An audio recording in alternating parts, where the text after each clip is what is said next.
আসতেছি আমি, বিচার করব বললেন শেখ হাসিনা। 1 ঘন্টা ধরে শুনলেন আওয়ামী লীগের কর্মী সমর্থকদের ক্ষোভের কথা। নালিশ করে আমি কেন এখানে বসে আছি, আমি কেন বক্তৃতা দিই, তার খুব লাগে। কেন লাগে? আমি একজন স্বাধীনচেতা মানুষ এবং বাংলাদেশের সংবিধান অনুযায়ী এখনো আমি প্রধানমন্ত্রী। আজ বাংলাদেশের প্রধান উপদেষ্টা হিসেবে একটি নতুন দাবার চাল দিয়েছেন। আর দিল্লির প্রাসাদে নরেন্দ্র মোদীর কপালে ভাঁজ। নোবেলজয়ী এই প্রফেসরের কূটনীতির সামনে মোদী যেন হয়েছেন অসহায়।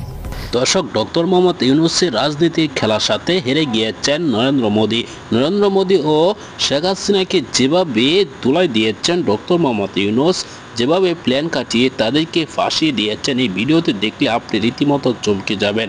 এখন শেখ হাসিনা লাইভে এসে কান্নাকাটি করছেন, তার বিরুদ্ধে নালিশ করেছেন। কেন, এই বিষয়ে কি বলেছেন শেখ হাসিনার বক্তব্যটি শুনতে পারবেন।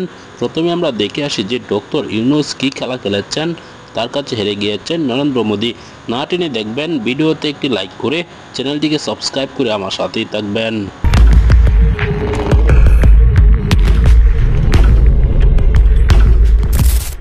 ঢাকার রাত নিস্তব্ধ।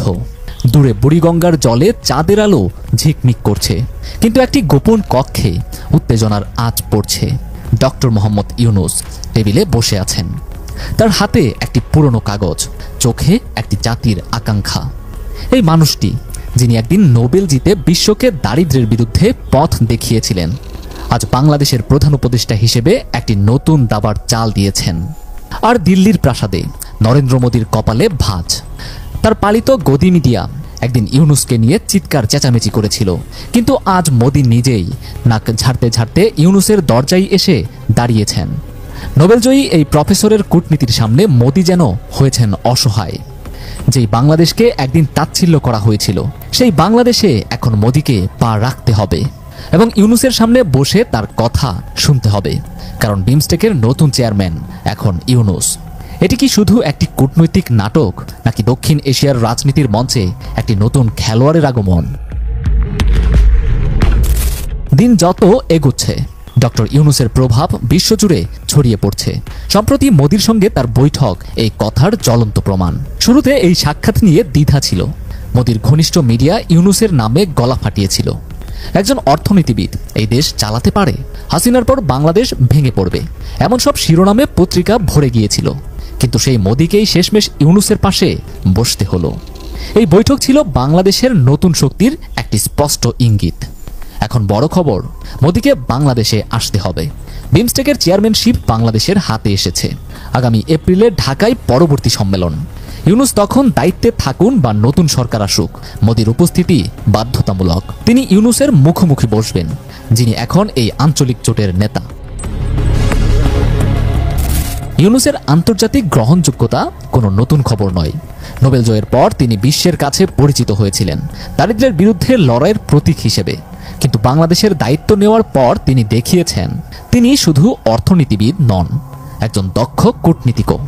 8 বছর ধরে সমাধানহীন রোহিঙ্গা সংকটে তিনি মাত্র 8 মাসে একটি পথ খুঁজে বের করেছেন। চীন ও পাকিস্তানের সঙ্গে সম্পর্ক জোরদার করার পাশাপাশি বিমস্টেকের নেতৃত্ব গ্রহণ করে তিনি বাংলাদেশকে একটি নতুন উচ্চতায় নিয়ে গেছেন। আগামী 2 বছর বিমস্টেকের দায়িত্ব বাংলাদেশের হাতে। সম্মেলনে বাণিজ্য, জ্বালানি, প্রতিরক্ষা, দারিদ্র্য দূরীকরণ ও প্রাকৃতিক দুর্যোগ মোকাবেলার মতো বিষয় আলোচনা হয়েছে। ইউনূসের দৃষ্টিভঙ্গি এই জোটকে নতুন গতি দিয়েছে। ইউনূস যখন দায়িত্ব নিলেন, মোদীর গদি মিডিয়া তাকে নিয়ে তাচ্ছিল্যে মেতে উঠেছিল। নতুন বাংলাদেশ কতদিন টিকবে? ইউনূস কি শুধু কাগজে কলমে প্রফেসর? এমন সব কটাক্ষ ছড়িয়ে পড়েছিল। মোদীর ঘনিষ্ঠ মহলও ভেবেছিল হাসিনার পর বাংলাদেশ দুর্বল হয়ে পড়বে, কিন্তু ইউনূসের কূটনীতি সব হিসেব উল্টে দিয়েছে। মোদী ইউনূস বৈঠকের পর ভারতের প্রধানমন্ত্রী বুঝেছেন এই বাংলাদেশ আর ভারতের ছায়ায় থাকবে না। মোদী বলেছেন, ভারত বাংলাদেশের জনগণের সঙ্গে কাজ করতে চায়। এটি ইউনূসের নেতৃত্বের প্রতি একটি স্বীকৃতি। বিমস্টেকের চেয়ারম্যানশিপ এই অবস্থানকে আরও শক্তিশালী করেছে। আগামী এপ্রিলে বিমস্টেক সম্মেলনের জন্য মোদীকে ঢাকায় আসতে হবে। এটি তার জন্য একটি অপরিহার্য সফর।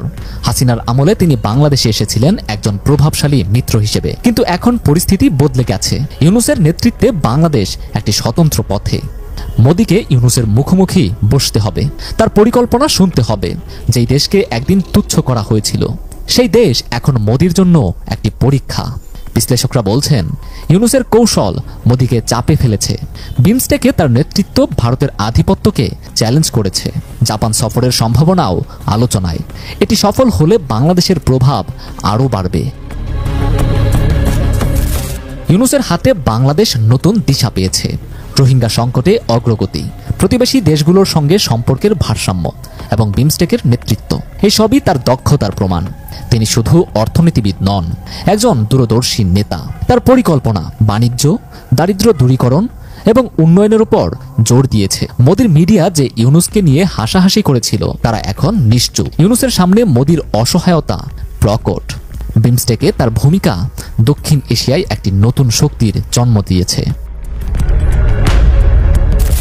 ঢাকার সেই গোপন কক্ষে আলো নিভে গেছে, কিন্তু ইউনূসের চোখে জ্বলছে একটি স্বপ্ন, একটি শক্তিশালী স্বনির্ভর বাংলাদেশ। তার পেছনে জনগণের সমর্থন, তার হাতে আন্তর্জাতিক গ্রহণযোগ্যতা। মোদি যখন ঢাকার মাটিতে পা রাখবেন, তখন তিনি দেখবেন এই বাংলাদেশ আর আগের নয়। যে ইউনূসকে একদিন তাচ্ছিল্য করা হয়েছিল, সেই ইউনূসের সামনে মোদি এখন অসহায়। ইতিহাসের পাতায় কি লেখা হবে তা সময় বলে দেবে, কিন্তু একটা কথা স্পষ্ট, নোবেলজয়ী ইউনূসের কূটনীতির সামনে মোদির চিৎকার করা নীরবতায় ডুবে গেছে। নালিশ করে আমি কেন এখানে বসে আছি, আমি কেন বক্তৃতা দিই, তার খুব লাগে। কেন লাগে? আমি একজন স্বাধীন চেতা মানুষ এবং বাংলাদেশের সংবিধান অনুযায়ী এখনও আমি প্রধানমন্ত্রী।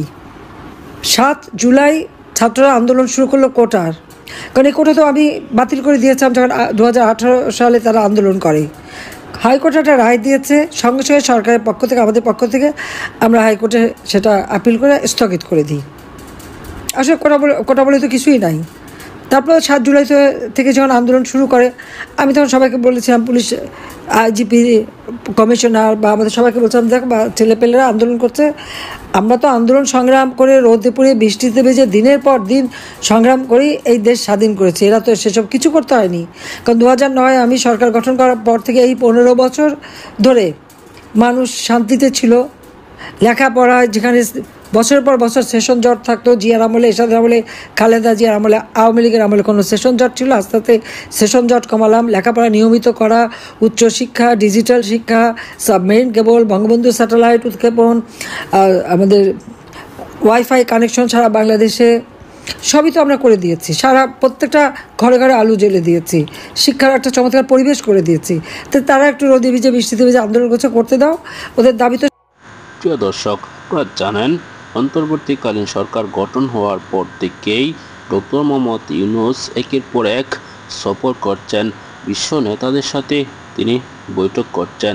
তার এই বৈঠকের অনেক সাফল্য রয়েছে, কিন্তু নরেন্দ্র মোদী যখনই ডক্টর মোহাম্মদ ইউনূসের সাথে বৈঠক করাচ্ছেন, তখনই তাকে এমনভাবে কাবু করেছেন যেন তিনি মিনিশেই শেষ হয়ে গিয়েছেন। অতীতের সব ক্ষোভ এবার ডক্টর মোহাম্মদ ইউনূসের সাথে দেখা করেই সব ছেড়ে দিয়েছেন, কেননা ডক্টর মোহাম্মদ ইউনূস এমন প্ল্যান করেছেন, তার সাথে কিছুতে পেরে উঠছেন না নরেন্দ্র মোদী। শেখ হাসিনা সহ সকলকেই ফাঁসিয়ে দিয়েছেন ডক্টর মোহাম্মদ ইউনূস। এক প্লেনেই কিন্তু সকল কিছুই শেষ করে দিয়েছেন নরেন্দ্র মোদী ও শেখ হাসিনার। ভিডিওতে আপনারা দেখেছেন কিভাবে ডক্টর মোহাম্মদ ইউনূস এগিয়ে গিয়েছেন, তাদের সাথে 2 ধাপ এগিয়ে গিয়েছেন ডক্টর মোহাম্মদ ইউনূস। দর্শক, এসব বিষয় নিয়ে আপনার কি মতামত জানাবেন। পরবর্তী এরকম ভিডিওগুলো সবার আগে পেতে চ্যানেলটিকে সাবস্ক্রাইব করে রাখবেন। এই মুহূর্তে বিদায় নিচ্ছি। আসসালামু আলাইকুম ওয়া রাহমাতুল্লাহ।